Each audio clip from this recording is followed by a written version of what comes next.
Good afternoon. You've joined us for another edition of Likeable Science here on ThinkTech Hawaii.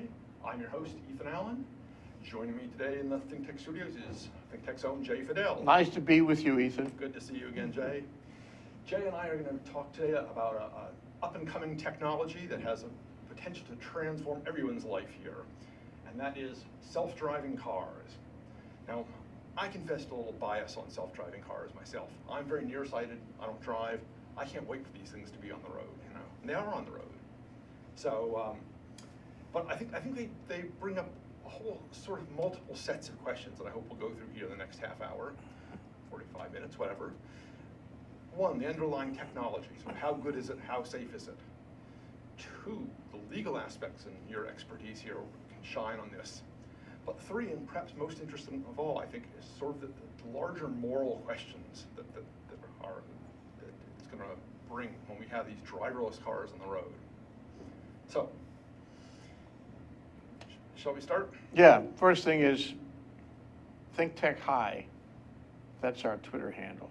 Ah, okay. If you have questions, remarks, commentaries, if you need to say something about what Ethan here is talking about, just tweet us at ThinkTech High. Anyway, so yeah, I think you divided it up pretty well, but the part that fascinates me most is the science, because I don't fully understand, what the science might be, and I think it's probably a moving target exactly. So just figure it out logically. The car has to know where it is. It has to know what objects are around it, and it has to have really good software to make sure that it doesn't hit anything. Right. Now we've been sort of going in that direction for a long time. Sure. We have all these things, the television in the back, and if you're getting close to something, it beeps and whatnot. But that's really primitive compared to what you need for a self-driving car. Right. We've had what do you call it on the steering wheel where it'll drive by itself? Cruise control for 20 years at least. Right. Yeah. You don't have to deal with accelerator and brake and all, more or less. So the question is, there must be multiple technologies that are competing for first place on this, but sure. One thing was this article in the paper in Amsterdam was a deadline, Reuters, because it's a Dutch company, TomTom. Right. I didn't know it was a Dutch company. I didn't know. And they make those little finder drive direction. Yeah, the GPS direction things. And now they're gonna give you direction, or they're gonna give your self-driving car directions. Right. And they want to be number one in the world. And they want to sort of control everything. I'm sure Google is already. I'm sure Google does not use them. No. So there's all kinds of competition.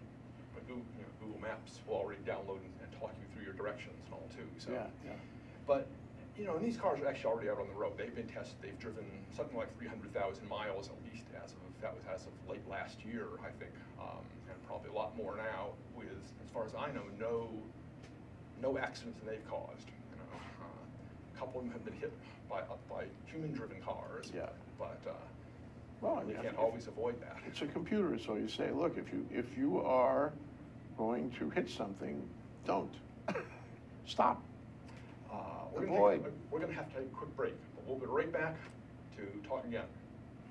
Hi, I'm your host on ThinkTech Asia, Bill Sharp. I look forward to you joining us each Monday between 4 and 5 o'clock when we film right here in our studio in downtown Honolulu. The show, ThinkTech Asia, focuses on contemporary events in Asia. And by Asia, we mean anything from Hawaii, south to Australia and New Zealand, west to Pakistan, and as far north as the Russian Far East. Clearly, this is one of the most economically dynamic centers of the world, and we bring you up to date on what's going on in a whole host of countries in this very vital region. We look forward to seeing you. Aloha. And you're back here on Likeable Science. I'm your host, Ethan Allen. Jay Fidell and I are here today in the ThinkTech studios talking about driverless cars and first the science behind these. And so basically the idea of these things is that you have, in essence, a very fancy, high-tech, high-resolution radar on your car that's constantly monitoring the environment around it at a pretty fine resolution, and then matching that to its sort of bigger maps that it keeps in its memories. So it's always looking to see what's going on around you, but knowing where you are is important too, right? You've got a sort of big picture, small picture. Yeah. And then there are a whole set of basically pre-programmed responses. It says, yeah, you don't want to run into things. You know, if you start getting close to something, you hit the brakes, basically, so you don't run into it. And so they've been very successfully driven. They've loaned one of these cars out to a guy in Southern California who is legally 95% blind. It drove him to his grocery store, drove him to his dry cleaner, drove him back home. It's all fine, you know. They've driven them in tricky San Francisco streets with hairpin turns. They've done fine. They've driven most of the way across the country, at least. You know, they started out driving in places like Nevada, where you've got long, straight roads and nothing can go wrong. So back to the science, though. Sure. You know, for some reason I thought that it might be sensors, but it's not sensors, it's radar. Well, It's radar is- old-fashioned radar. Well, more or less. Not updated radar. Yes. And it's 360. Right. So, you know, not only do you know where you're going, you know who's behind you. Right. It's got to map the whole thing pretty well. And no driver could do that as a human being. It's just too hard to do that. Right. So this thing could be very smart. And you know, and I thought for a while that it was going to be like a painted stripe down the middle of the road, you know, like the old cable cars, you know, it follows the stripe. No, it's not going to be that either. No. It's going to be very, very freeform, very, you know, I mean, eventually you want it, as Emily and I were talking before the show here, you want to be able to walk out of your bar when you've had one too many, get in your car and say, take me home, and your car will just drive you home. Right, there's another technology, the cell phone, right? You know, voice recognition. Right. And by the way, if you sound inebriated, it's not going to, right? Well, actually, it doesn't matter if you're inebriated, Right. does it? Self-driving car, it doesn't care. And cars don't get inebriated. Right. Not yet, anyway. Right. No, that's one of the real beauties of it. I mean, potentially this technology is a life-saving technology because it will get drunk drivers out from behind the wheel, at least. Do you remember that program, it has to be 20 years ago, where this guy had this car and he would whistle and it would come for him? Oh, you remember, yes. It was a big black, it was a wonderful car. And it was his buddy, and he never had to do anything, and the car took him all over the place. It was a TV show. Does I'll ring a remember vague the bell. name right after Yeah. we're done. But I mean, you know, I guess it could talk to you like the cell phone. Oh, yeah. And you could say, you know, take me to 392 Orchard Street, and it would Right. know exactly where that was. Oh, yeah. And it would plot a course, and it would take you. Right. Indeed, when you say, you know, take me to Arnie's Tavern, you know, it knows where Arnie's Tavern is. Yeah. If you say, hey, it's Tuesday, let's do the regular routine, it'll probably, you know, take you out to your restaurant and, you know, over to your bowling club or whatever, you know, whatever your usual Tuesday routine is. Right, but if you gave it the Wednesday routine on Tuesday, it would say, Ethan, are you sure? Right, exactly. This isn't your day to go there. So, I mean, the amount of smarts, we can't even think of it yet. The computing power in these things is just enormous now. I mean, just keeping the multiple levels of maps in mind. And Well, let's talk about that. Sure. So we know the radar is out there, Right. and the radar is watching in 360. Right. The radar is seeing everything. I mean, maybe more than 360. 360 in 2 dimensions, you know. I mean, if something's falling from a piano, it's coming down from don't know that it's the gonna- 6th floor. It's, oh, to get out of here. Duck out of the way. Okay, but how do you integrate that? Just thinking this through with the map thing, with the TomTom thing, or Google Maps, Right. whatever. I mean, somebody has got to make a connection there. Right. So, for example, the radar thing is while you're on the road, when you're in the act of driving. Right. But maybe, you know, just as important is the TomTom thing, where you have to get there. Right. And I mean, which direction, you know, and what turns do you make, and Right, how do you navigate? That's what I was saying. You've got both this bigger picture that you need to keep in mind about, yes, what's your journey, what's your trip here, and the immediacy of where are you on the road, where are the cars around you, how fast is everyone going, what's in your way. Both of those are really critical components. And yes, the integration of those is indeed, I suspect, the real trick to the software. And I'm not a computer guy. I don't really know how the radar making little blips where it sees blips and the map figures out what these blips are. They gotta talk to each other. Or it plugs objects into the map and sort of says these have to be here, here, and here. Yeah. And it's just constantly updating that stuff. Well, I think actually, okay, it's like when you you've driven with the automatic, the TomTom, I forget the other one that's so popular. You've driven with that, right? And Well, you know that sometimes they make mistakes. They do, right? Yeah, we had a It's Google just Maps. recalculating, right, you know. And Google Maps is a it's downloadable just a app now one-way we use. street, you can't go Right. here, or they They demolish that street. Or they send you a long route, and you know the shorter route, right? And it's gotten more sophisticated Right. in the last 10 years. Right. And, you know, I mean, I've taken trips where, without it, I would never have been able to make the trip. Because it's generally reliable. Right. And because it's a lot easier than trying to read a map, which is, by definition, outmoded. You know, every map, if they published it a year ago, it's old. Right. But if you have a TomTom that is getting the latest maps automatically, you know, by downloading, wireless downloading, you know that street has been changed to a one-way. And so now they also have, you can get an app on your phone called Waze, which is a real-time traffic app. And it basically tells you, you know, that a mile ahead of you, there is now traffic building up here on H1 because of an accident. Yes. And basically, so you know to get off and take a side street before Yes. you ever get involved in that. Seen that. Right, and so again, that stuff's gonna be merged into the same system again, so your car will know in advance, and that will decide, no, while we were gonna go on H1, now we're gonna slip along on Vineyard for a bit and get there that way This is instead. looking better and better. Remember the whole thing about the van cam? The van cam. The van cam was this high-tech company came here and sold a bill of goods to the legislature, and they had these vans along the highway, and they took a video of you, and they measured you, clocked your speed, and then if you were going beyond that speed, you know, you got a ticket. And it was passed in one legislative session, and I think it was in the same session that it was repealed. Maybe the session after. But the point is, nobody liked it because, you know, it gave you a ticket. It was absolute. There was no trying to work your way out of this with the policeman. You got the ticket. And, you know, I was one of the few people I knew that actually supported that thing. I thought that was great. You know, if you exceeded the speed limit, get a ticket. Simple. Right. As long as you know that system is well calibrated, so it's actually recording your speed It's accurately. mostly well calibrated. It was all these guys who were trying to, you know, hook up strange defenses and, you know, and hope the cop didn't show up in the courthouse and all this. And Right. a lot of them got away with it. Ultimately, you know, and I did get a ticket, by the way. I'm willing to tell you that. Okay. And I paid the ticket. Immediately after I paid the ticket, they repealed the thing. You think I got my money back? No. Jay, However, I think, you know, the point is that we don't need that anymore. We don't need the van cam.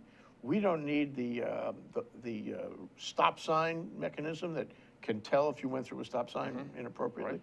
or the red light mechanism. with these because the self-driving car cars. will never do that. Right, It right. will never speed. Right. It will never go through a stop sign. It will never go through a red light. It will never do any traffic infraction whatsoever. Right. Is this like nirvana?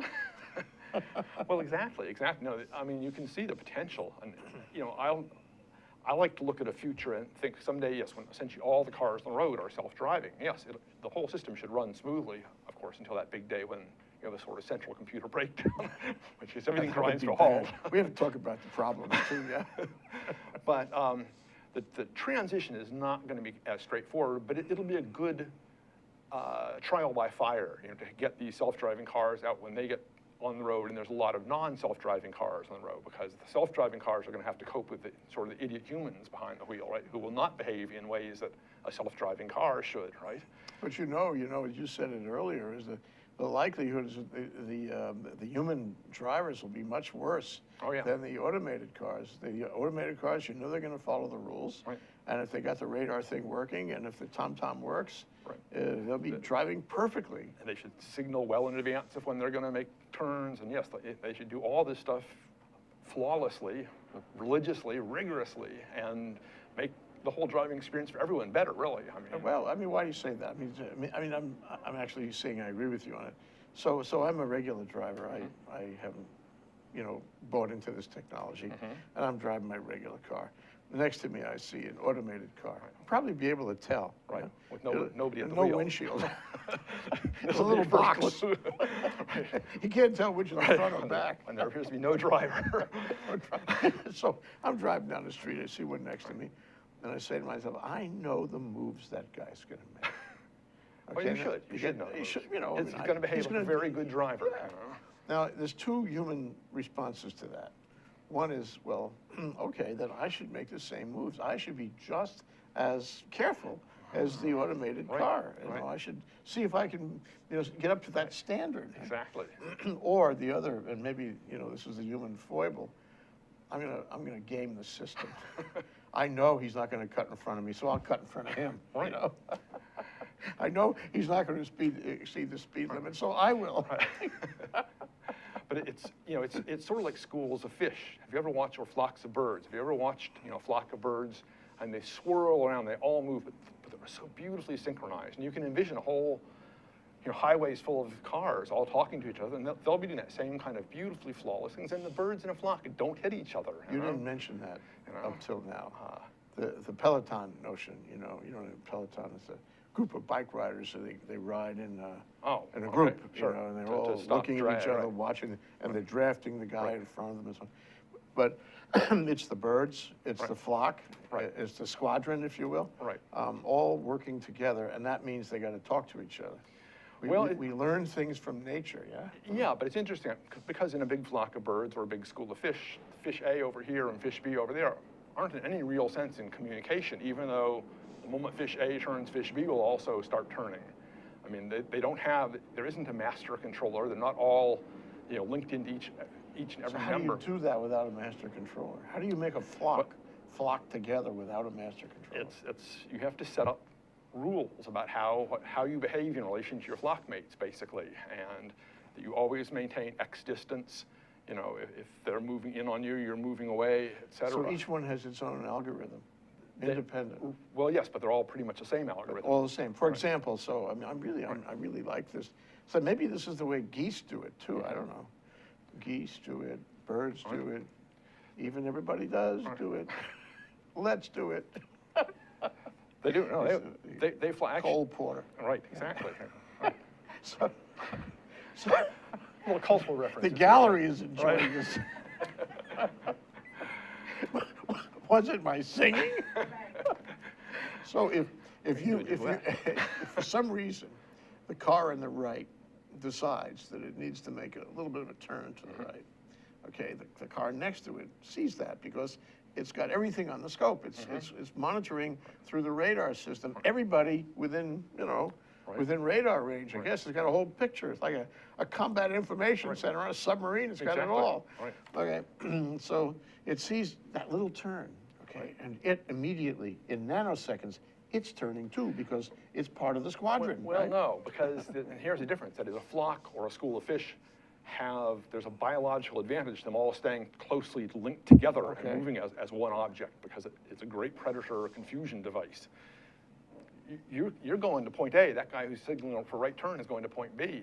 You're not really part of the same school. Right. The only time your car really cares about it is if he starts making that left turn into your lane, and then of course you care. Yeah, then your car should care and slow down accordingly, or speed up accordingly, or move to the left accordingly if there's space, and it should then compensate for him. But if he goes off right, that's fine. He can peel off any time. It's not going to make you peel off. This is so much fun to be so much fun to take your knowledge of the kinetics involved, and your knowledge of driving and program this stuff. What fun it would be to do that. Well, I mean, it is amazing if you look at, you were discussing pelicans flying in Vs or geese flying in Vs. Actually, if you look at them closely, and they recently did some beautiful studies, they beat their wings in perfect unison to actually take advantage of the turbulence, of little turbulent eddies. And you'll see that the second goose will be a half a wing beat off the first one. The third one will be right perfectly synced with the first one. The fourth one will be synced with the second one. I mean, they actually stay, they're beating the wings actually in synchrony and riding turbulence in a very perfectly effective way. We don't need a central brain for that. I mean, that's the lesson for me, just talking with you. Because we are communicating with our wings. And I am always watching the other guy's wing. When I see it go up, then a nanosecond later, I'm going up, and so forth. Right. So each one is programmed by itself. Right. Distributed programming, not centralized. Right, because they can, when an eagle suddenly comes screaming on down, they can scatter and all fly perfectly well independently, a loop to loop, and do whatever they need to do to avoid it. But you got to have. For a long distance flight, it's much more efficient to fly in a nice V like that and drag the first one who's You gotta have uniformity, this though, show. Ethan. You gotta have uniformity. You have to have, everyone has to have Everybody has the to same be on program. the same page. Yeah. So it's like a wireless thing where somebody, government, somebody says, here's the package. This is version 1.04. Right. Everybody's got to have There's that. got to be some standards. Otherwise, there'll be collisions. But that's how the internet works. And we're gonna get more deeply into this when we come back. But right now, we're gonna take a little break. I'm here with Jay Fidell, and I'm Ethan Allen, here on Likeable Science, a special Monday edition. We'll be right back after the break. I'm Hunter Hevelin, host of Sustainable Hawaii here at ThinkTech Hawaii. You can tune in every week on Thursday at 2 p.m. to see interviews with sustainability professionals from around the state and even further abroad, learning about activities with water management, food security, waste management, and a whole host of other fascinating opportunities to get engaged with making a greener island. So if you're interested in making the transition from consuming individuals to communities of producers, check us out every Thursday. Hi, aloha. My name is Chris Leatham, and I host a show called The Economy and You. The show plays every Wednesday at noon, and on my show, I bring on guests who are interested or working in the technology space. And so I'd like you to come and watch the show and learn with me about all the sort of exciting things that we're doing in Hawaii to build and grow our economy ecosystem. So I'd like to say aloha, and I look forward to seeing you on the show. Thank you. And you're back on Likeable Science. I'm your host, Ethan Allen, broadcasting here from the ThinkTech studios. With me today is Jay Fidell, and we're talking about driverless cars, self-driving cars, autonomous vehicles, whatever you want to call them. We've been talking about some of the general technology underlying them and how they're up and working now. And we're going to start playing out some of the sort of the challenges, cost-benefit ratios. But look at how appealing, before I go to the challenges, look at how appealing they are. Right. I mean, you can get in this little square box thing. You can say, take me to Orchard Street, and you're there. You never have to do anything. Just, you can watch television. You probably ain't got to have that. And, you know, play your phone and talk to your friends. You know, it's like a moving container, a moving living room, and you don't have to be concerned at all. And I suppose you actually could close it up. You wouldn't have to have a windshield. You could have a little monitor showing you what was in, you know, the front and back. That's true. But you wouldn't have to actually participate in the driving. Now, I suppose there's a lot of Andrade guys out there who would say, wait a minute, you know, driving is everything, you know. What fun for driving, you're taking that away from me. Exactly. No, I think there is going to be some consumer resistance. Americans appear to be deeply enamored and deeply in love with their cars. And in Hawaii, we got it too. Yeah, Hawaii isn't so bad. You know, a place like LA is sort of the temple of that, right? Yeah. But yeah, and some people aren't going to want to give that up at all, and are not going to happily go to a driverless. But for most people, right, it will be the best transportation possible, because they can be very small, very efficient. Right. Give it some solar power, give it hydrogen, right? All those technologies that are coming together, making this like the perfect vehicle to do everything you ever wanted. And just think, when you're caught in rush hour traffic, if such a thing still exists, and it should be much less because they should avoid that. But you don't have to worry about it. You don't have to sort of sit there and be hands on the wheel, paying attention, inching forward. You can be, as you say, playing cards with your friends. I think a lot of congestion is based on driver hesitation. You know, like in Hawaii, when it rains, the traffic slows down. There's no good reason for that, but everybody's tentative, so it slows down. There's a very good reason for that. Well, maybe you can't see. But that is a problem. But, you know, the point is that if you take out the human factor, the hesitation, the lack of confidence in a given environment, maybe you could make congestion a little less congestion. Actually, that is one of the big challenges, they say, with driverless cars, is they have not yet gotten them working in bad rainstorms, hailstorms, heavy snow, and they're those are still glitches in the system. You know, that could really throw them off. It can destroy the ability of the radar to see well and give it false images, and, you know, who knows what. The problem is stakes are high, because if you're cruising down the road and you want it to go relatively fast, I mean, you don't want to exceed the speed limit, but you want it to go fast, the stakes are high. You could get killed. Absolutely. In fact, you don't even have to be going that fast to get killed. Right. And so, you know, I mean, good reason for all the testing so that we don't get killed. But there are still scenarios, I agree with you, where we are going to get killed, where these machines will not be able to handle it for one reason or another. It's not perfect.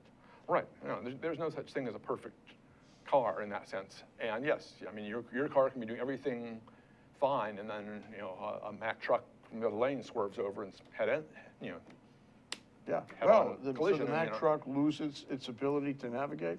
Right. It loses its radar system. Right. It doesn't know what to do, and it just, you know, buries all the traffic on all sides. Right. So there have to be fail-safe systems, and I don't think we've designed that yet because we don't know exactly how it would fail. We haven't had enough experience with it. Right. I mean, even the people who are designing, for instance, the light rail system here have, you know, deal with this issue that they need to make that system as fail-safe as possible, and that's an incredibly sort of simple system relative to roadway, right? Yeah. It's one train going down one track. Yeah. You know, there's really Easy. nothing. You know, Yeah. there's very limited access points, et cetera. You know, yeah, on a roadway, you've got multiple lanes, multiple vehicles.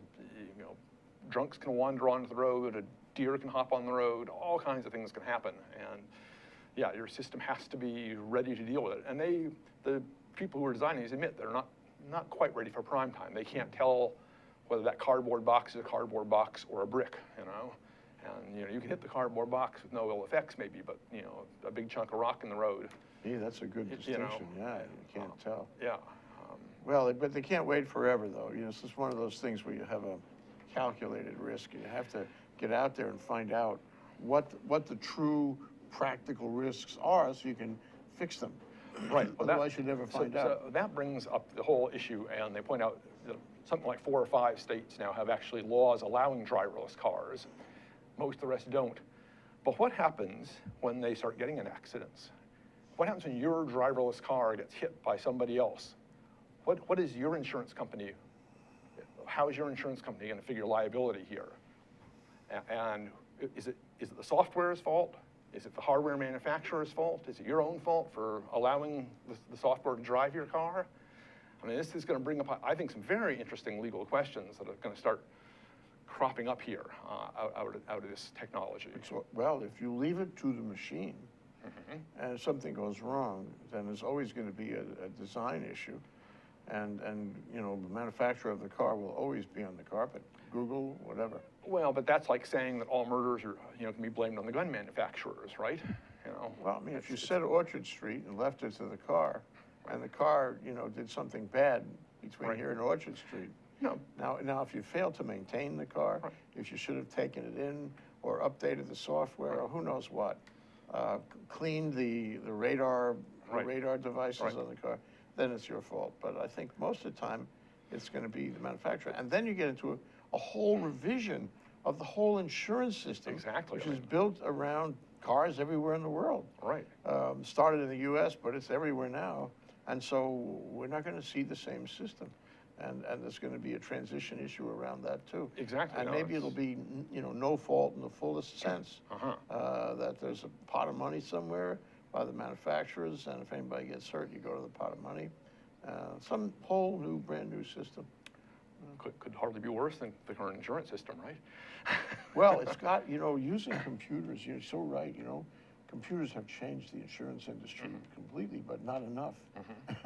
Because it's still, you know, it's an awful lot of action for the result, and the result is sometimes dead wrong. Absolutely. No pun intended. Right. So, I mean, with this kind of system, it's an opportunity in the evolution of transportation to use computers to completely democratize and make totally efficient the whole thing about compensation for accidents. That's interesting. You view it as an opportunity. I was looking at it from the other end as the challenges that it's going to present to the legal system when these first cases start coming up, and the insurance companies are going to start screaming, and you know the attorneys are going to get on it and sue back and forth and sue the software manufacturers and the people who are making the LiDAR radars and the people who installed that on the car. That might happen. You know, yeah, there's going to be some real mess in the transition, I think. Yeah. But I mean, but it's easy enough to see because, I mean, you have these problems that are going to come up. You're going to have some cases like that, in cases involving an automated car and a non-automated vehicle. Exactly. You know, it's going to be hard to sort that out. Right. But it's not going to take 100 years the way the current system is taken. No, you're right. We're going to be able to use the computer and figure out, you know, a better way. Because right now, tort law in this country The jury system in this country around automobile accidents, it's really inefficient. It's terribly inefficient. And it favors plaintiffs' personal injury lawyers. And there's got to be a better way. Yeah, well, that's intriguing. You see this as a pathway to the better way. I do. I mean, I think everything in the car, everything around the car, everything having to do with the car should be automated. It's like the Tesla approach to things. We're not going to just build it using the old format. No. Everything is going to be restyled, remodeled, redesigned, and highly computerized. Yes. You know, one thing that came up in the paper, I think it was from another, news service, but it was in the Star Advertiser about 3 weeks, a month ago, was the thing about cars that stop. And I think this has got to be part of it. So the cars that stop, I don't know if they're everywhere in the country, and I don't think they're in Hawaii, but if you buy a car on a lease, and look at the ads these days, everything is on a lease. Sure. That's one way the computer has changed car buying, right? Another way is you can buy them online now and not have to deal with that salesman we love so much. Anyway, so you don't pay them monthly. Right. Okay. Okay. The car stops working. Right. Because there's a computer somewhere that found out you didn't pay the monthly. Right. And it sends a little message to your car, and whoop, that's it. Right. No ignition, all finished. Right. Now, this happened to some woman who was pregnant and about to give birth. And she ran out the house to try to get to the hospital, give birth. And she turned the ignition on and nothing. Right. Ooh, she was really hoo-hoo about that. I don't know if there was a lawsuit or what, but that's the risk of having, it's the interface between the old-fashioned economics and the car that has the ability to be told to stop. Right, and you certainly don't want that to happen when you're driving down the middle of heavy traffic and suddenly your minute has passed and your car just stops. Oh, that would be awful. That would just could cause major accidents. So or a jam. Again, the software, there have to be sort of software standards built into the whole thing, and very complex ones too, about how small an object can you afford to ignore? How much stopping room do you get? How do you adjust for rainy conditions? I think they probably would want to program it so that it stops, but only if it's been dormant for overnight, for 6 hours or something.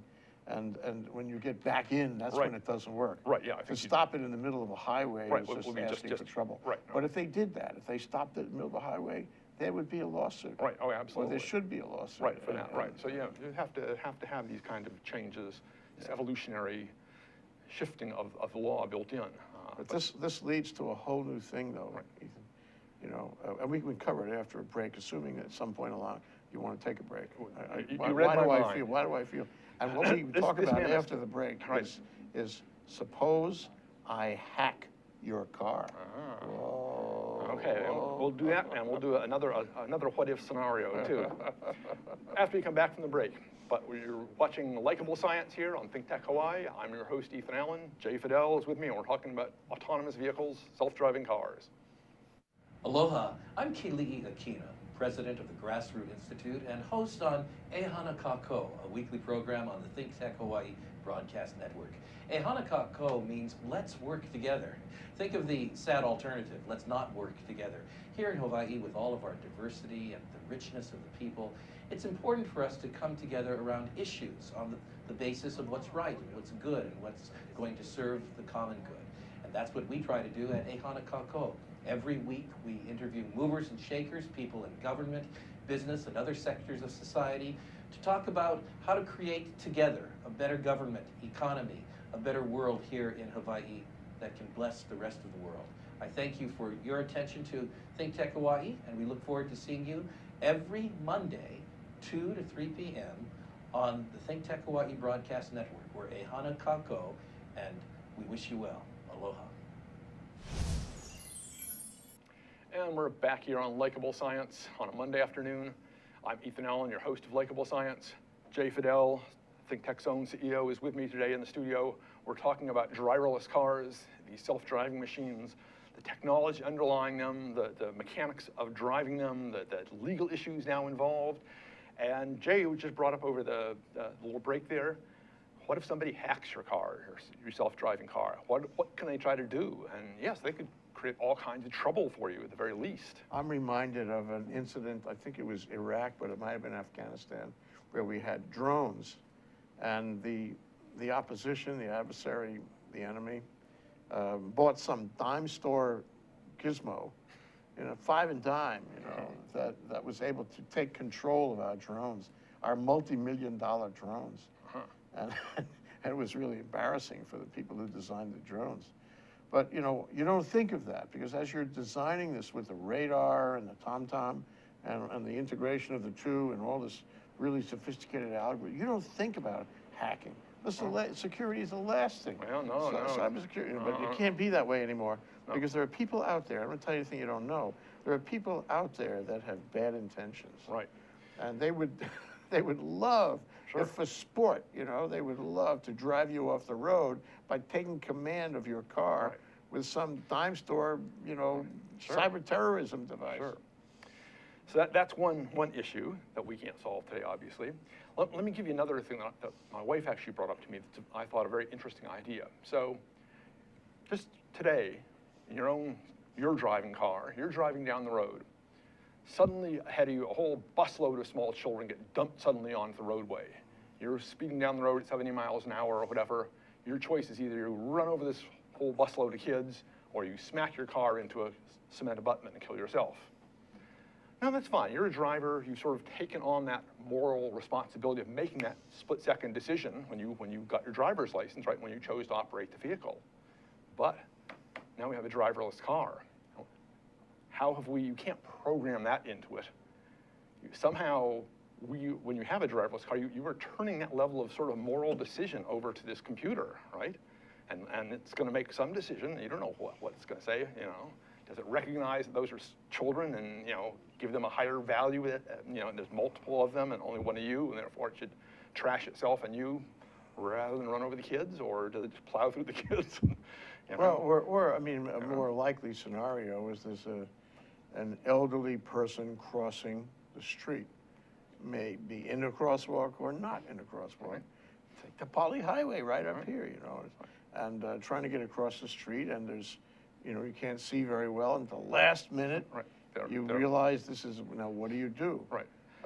Do you swerve and risk an accident with a guy next to you, or do you plow right down, or what? And now, hopefully, driverless cars would actually reduce the incidence of those things, because that car will instantly know what the best choice is. Yes, can I swerve to the left, and the driverless car behind me, who I know is a driverless car because I've been bouncing signals back and forth, and it's going to know instantly as I move left, and there's going to be enough space that it can slow down and let me get in there. Or do I slide to the right and swing around behind this person on the shoulder? Is that going to break my tires loose, and am I going to go into an uncontrolled skid? And this car literally can sort of view all those scenarios in milliseconds and make the appropriate and best decision. I think you're talking about version 4.0 here. Yes, well, this is. But I got an idea for you, though. Okay. A technology idea. Okay. If I'm an elderly person who likes to cross in the darkness of the crosswalks on the Poly Highway, one of these days they're going to put lights up there. Or I'm a kid on a school bus, and I'm going to, get out of that school bus and maybe expose myself. I actually had a case of this nature. It was really bad. Why don't we give you a little fob? A little fob about that big. It's a radio RFID type of fob. Basically tells all driverless cars, like, this is a human being here. Do not mess with it. So this is a special thing. Right. This is not, forget radar now. We're going to do radio. Yeah, you may not hit this. You may not hit this. You must swerve out of the way on this. This is a high value target, Exactly. You heard it here on ThinkTech. We come up with stuff. No, I like it. No, that's good. And actually, probably some system like that will happen. Parents will give their kids, something, RFIDs that basically make them safer from, Okay, here's my problem, though. Okay. And, we're going to talk to Mark Takai in a few minutes, and maybe he can help us out. You need uniformity. You need national political will on this. You need to actually do it or not, right. And maybe to fund it. Because if this happens state by state, it'll never work. If it happens in one city but not another, that's not going to work. We have to get together on it. We have to spend the money and the time. and bring the technology community together with the legal community and all that, and the manufacturing community, and make this the most sophisticated transportation device ever imagined. But we have to do it all together. Right. And I suspect, you know, there are going to be a lot of naysayers here. Sure. A lot of people who, you know, they'll say, you do it first, you know, après vous, Gaston. Yeah. And it won't happen. So we have to find a way to have the whole country come together on this, and soon. We have the technology. We have brilliant people and brilliant companies that are designing it right now. Right. And in 5 years' time, we could completely revolutionize transportation, not only on the control side we're talking about now, but also on the energy side. We can do that too. There's so many possibilities out there, but we've got to do it together. How are we going to do it together? Oh, we won't. We're a country of individualism. You know, we're a country that just celebrates individualism, and we're not. You know, it is going to happen bit by bit. It's going to happen. You know, San Francisco will legalize self-driving cars, and you know, Carson City, Nevada, and you know, gradually, you know, then California will do it, and then you know, Florida will do it, and gradually in different places for different reasons. You know, Florida, because of all the elderly drivers, probably will be an early adopter. You know, they were one of the first to allow these. But I got a thought for you though, Ethan. It's like in my law firm years ago, I went to my partners and I said, let's do voicemail. They said, no. Right. That's much too modern for us. We can't do voicemail. It tells you how long ago this was. We're not going to do it. You know, if you want to try that, try it on the associates. Right. Try it on the secretaries, but not on the. No, we don't do that. So I did. Okay. So we got some voicemail and we adopted it one day and they installed it. And the second day, the partners all came to me and said, we want it too. Okay.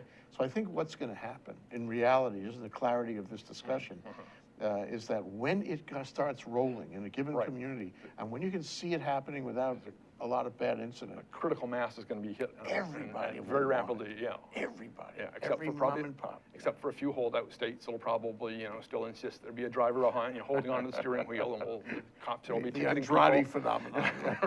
But no, I agree. I think it will. I think it's inevitable that it's going to be broadly adopted. The pluses are tremendous.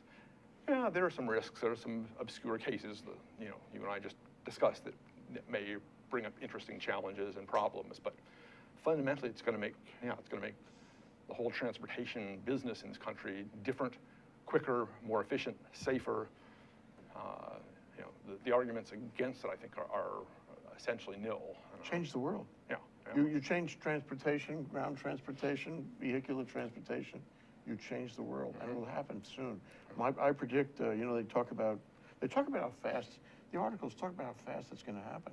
I think it's going to happen just that fast. Well, I mean, we watch the different kinds of technologies and how fast or slowly technologies get adopted, and you know, there are these curves of the different kinds of technologies, and the shorter and shorter adoption by more and more people. And yes, I suspect this is going to be one of those that will show a classic 21st century phenomena of being quickly adopted. Yeah, it's going to change the economics, though. Right. You know, what is it, the Mariah car?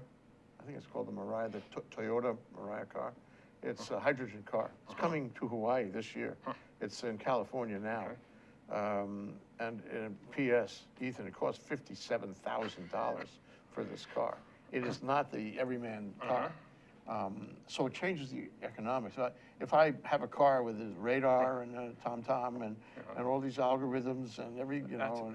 That's an extra $100,000 on your car by right now. But again, cell phones were terribly expensive when they first came in, and they've gradually dropped in price to where they're quite cheap now, right? And yeah, once the stuff hits a certain point, it's going to be cheaper and cheaper and better and better. And everybody will want one, and before you know it, you have the car cell phone.